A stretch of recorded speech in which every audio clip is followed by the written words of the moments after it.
Nesse vídeo eu vou te ensinar a diferença de um falso cristão para um cristão verdadeiro, com base na epístola de Tiago. Você vai sair desse vídeo sabendo já o que precisa fazer para seguir o caminho de Cristo e ser lembrado como um verdadeiro cristão. Meu nome é Aleph.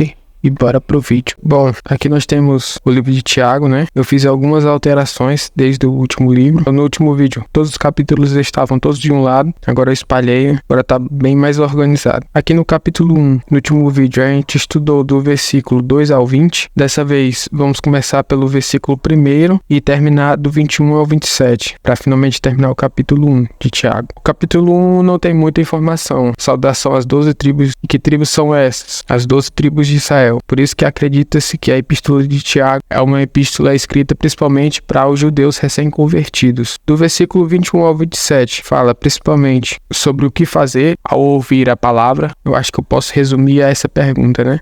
O que fazer depois de ouvir a palavra? Então, muito se tem percebido uma semelhança, né, entre os cristãos e as pessoas mundanas. E essa parte de Tiago, versículo 21 ao 27, é fundamental para a gente entender onde a gente está errando nessa missão que é ser cristão. O Tiago fala exatamente para esse tipo de cristão, o ouvinte não praticante. Então aqui temos o primeiro versículo, né? Tiago 1, 22.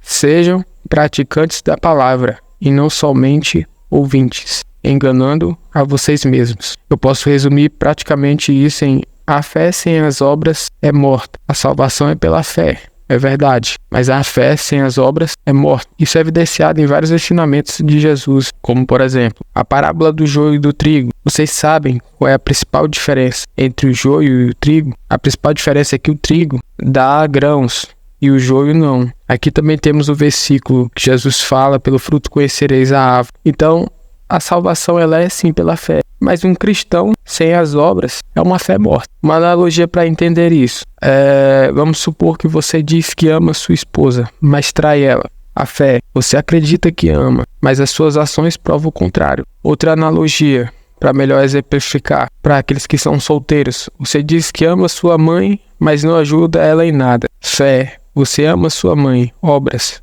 nenhuma. E no caso de Deus, você diz que ama a Deus, mas suas ações não são diferentes de uma pessoa que não encontrou a Cristo. Esse é o problema de quem tem dificuldade de se tornar cristão hoje. Tem fé, mas é uma fé morta, não é acompanhada de boas obras. O intuito desse vídeo não é discriminar ninguém ou criticar ninguém. O intuito é um apelo, né? Que cada um faça uma autoavaliação sobre como anda a sua vida espiritual. Cada um avalie a si mesmo. É isso que o capítulo 1 de Tiago eu consigo entender a partir do versículo 21 ao 27. É nisso que a gente pode resumir esses versículos. Então, no versículo 23 e o 24. Porque se alguém é ouvinte da palavra e não praticante, assemelha-se àquele que contempla o seu rosto natural no espelho, pois contempla a si mesmo, se retira e logo esquece como era a sua aparência. Então, que espelho é esse que o cristão contempla a própria face? Esse espelho é a lei de Deus e seus ensinamentos. Através da lei, a gente olha para a lei e a gente consegue ver os nossos defeitos, os nossos erros. A lei de Deus é esse espelho, mas Tiago vai ainda mais fundo em um dos pecados que Deus mais abomina. Em Tiago capítulo 1, versículo 26. Se alguém supõe ser religioso, mas não refreia a sua língua, está enganando a si mesmo.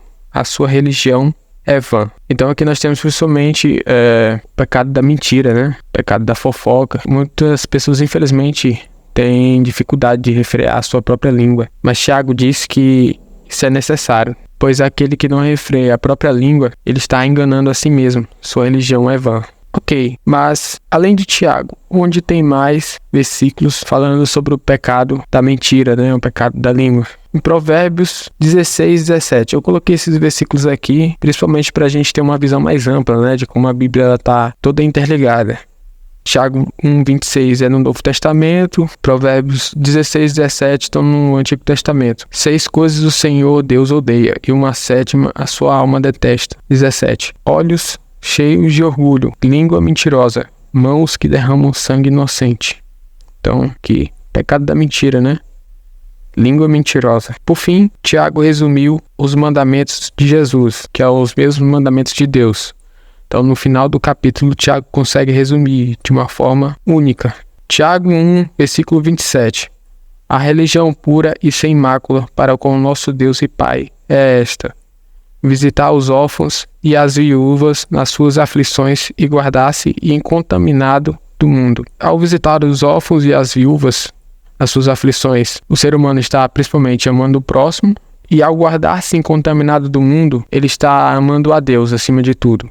E o que isso tem a ver com os mandamentos? Tudo, pois amar a Deus do 1º ao 4º mandamento e amar ao próximo do 5º ao 6º mandamento. Ou seja, Tiago, assim como Jesus, também resumiu os 10 mandamentos em um versículo, Fim. Bom, a gente terminou o primeiro capítulo, do canal. Eu dei uma organizada na árvore. Olha só o tamanho que já tá. Isso aqui tudo foi um capítulo só, Imagine quando tiver os outros, nós estudarmos os outros. Se inscreva no canal para não perder as outras explicações dos outros capítulos.